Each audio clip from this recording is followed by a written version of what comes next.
Right now, I am walking one of my favorite places on earth. This is the Gettysburg battlefield. And in the past, I've mentioned how when people come to Gettysburg, there's a lot of attention and focus that gets put on visiting Little Round Top and the high water mark. And where I'm at right now is kind of an overlooked part of the battlefield traditionally. This is Culp's Hill, which saw the most sustained combat during the entire battle. But Culp's Hill hasn't really got the attention that other places have. As a matter of fact, if you watched the movie Gettysburg, you wouldn't even know that Culp's Hill existed. But we've got an artifact that we've brought back here today that is from a man who fought right here during the battle.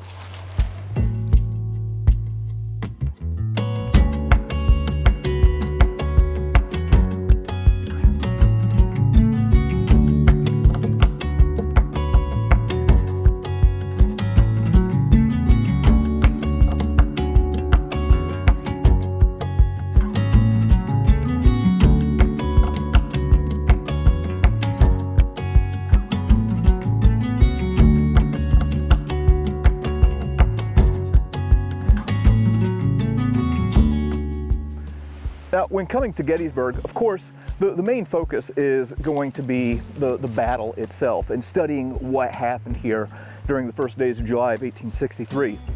But the history of battlefield tourism is also something that I find really interesting. And in the beginning, the place that people came to look at the battlefield was right here on Culp's Hill. There are a lot of trees here, and the place where you could see the most battlefield damage was right here with all of these chewed up trees and the breastworks and everything like that. Now, when you come to Culp's Hill, one of the defining characteristics of this part of the battlefield are the breastworks. This is the area where the 12th Corps of the Army of the Potomac set up their defenses, and in the 12th Corps was a general by the name of George Sears Green. His nickname was Pat Green. He was the oldest commander on the battlefield that day. He was this old engineer, and he insisted that his troops build these breastworks that you can still see rebuilt remnants of today. The CCC came in during the 1930s and kind of dressed these up a little bit. But he insisted that his men build breastworks along this line in order to defend themselves from the Confederates, who he predicted were going to try and hit this part of the Union line. Now, as you stand here on the side of Culp's Hill, you can see these mounds of earth. And these are the reconstructed remnants of the breastworks from the Battle of Gettysburg. In the 1930s, the Civilian Conservation Corps came in and kind of dressed these up a little bit. But in addition to the breastworks, another thing that you'll see a lot of when you come here are monuments to the regiments that fought here. So this is one of my favorites. This is to the 78th and 102nd New York Infantry. And you can see that, like depicted in a lot of these monuments, the breastworks were a big deal. So here you have this Union soldier who is behind his defenses and he is firing down. And we've covered this in other videos, but if you look, there's also the image of a lion that is etched into the stone. So here you can see the face of the lion and the paw. So you have these lions of the Army of the Potomac who are defending this flank of the Union line from the Confederate onslaught. And there's another monument that is just up the hill to the 150th New York. And we have a pretty interesting artifact that we've brought back from a guy who served in that regiment. I'm on Culp's Hill on the Gettysburg battlefield at the 150th New York Monument. And I have with me Captain Henry Gildersleeve's sword. Now, Captain Gildersleeve started out in Company C of the 150th New York, but by the time he arrived at Gettysburg, he was already promoted to staff, so he became a major, and he's depicted as a major in this photograph with the two rows of buttons. Captain Gildersleeve has an interesting history.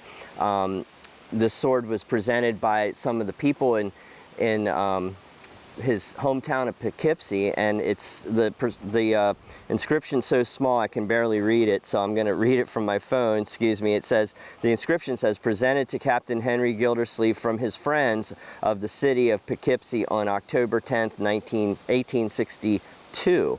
So although this is a presentation grade sword.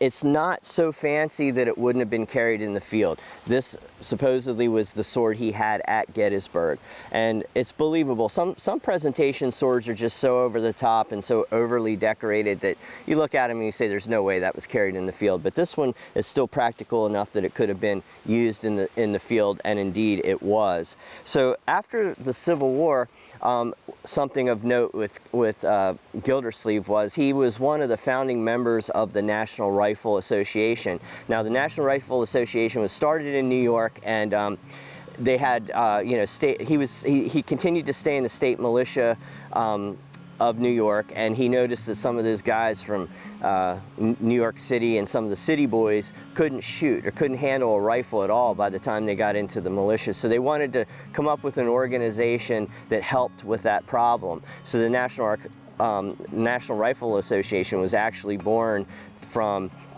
lack of rifle training from men going into militias in the 1800s.